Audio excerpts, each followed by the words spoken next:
बिस्मिल्लाहिर्रहमानिर्रहीम। अस्सलाम वालेकुम दोस्तों, आज एक नई अपडेट के साथ आपके खिदमत में हाज़िर हुआ हूं। दोस्तों, आज हम बात करेंगे सऊदी अरब की फ़्लाइट के हवाले से कि पाकिस्तान से सऊदी अरब के लिए फ़्लाइट कब बहाल होंगे, और जिन लोगों ने सऊदी अरब से एक वैक्सीन लगवाई थी और एक वैक्सीन पाकिस्तान से लगवाई थी,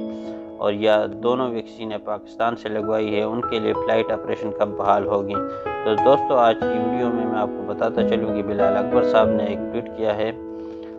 बिलाल अकबर साहब से एक बंदे ने पूछा था कि फ़्लाइट और इकामों के मामले पर सऊदी अरब हुकूमत के साथ कोई पेशरफ्त हुई है कि अभी तक नहीं। तो उसके जवाब में बिलाल अकबर साहब ने कहा है कि मुस्बत पेशरफ्त हुई है, सऊदी हुकूमत के ऐलान का इंतज़ार है इंशाअल्लाह।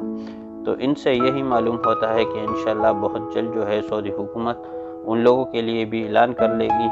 जिन लोगों ने एक डोज सऊदी अरब से लगवाया है और एक डोज पाकिस्तान से, और जो दो डोजेस पाकिस्तान से लगवा चुके हैं उन सब के लिए इंशाअल्लाह बहुत जल्द जो है सऊदी गवर्नमेंट ऐलान करेगी। पिछली मरतबा भी बिलाल अकबर साहब ने इसी तरह कहा था कि हमें सऊदी गवर्नमेंट की तरफ से इंतज़ार है, तो उसके 2 दिन बाद ही सऊदी गवर्नमेंट ने ऐलान किया था और फ़्लाइट ऑपरेशन बहाल कर दी थी उन लोगों के लिए जिन लोगों ने सऊदी अरब से दोनों वैक्सीन लगवाए थे।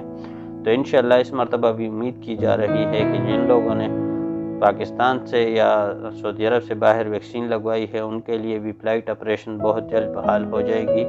तो आप लोग भी दुआ करें और हम भी दुआ करते हैं कि सऊदी गवर्नमेंट जो ये ऐलान है बहुत जल्द कर दे, और जैसे ही हमारे पास कोई नई अपडेट आती है तो हम आपके साथ इस चैनल पर शेयर करेंगे। तो जितने भी दोस्त हमारे इस चैनल पर नए हैं तो उनसे गुजारिश है कि चैनल को सब्सक्राइब करके बेल आइकन को ज़रूर दबाएं ताकि आने वाली हर वीडियो की नोटिफिकेशन सबसे पहले आपको मिल सके।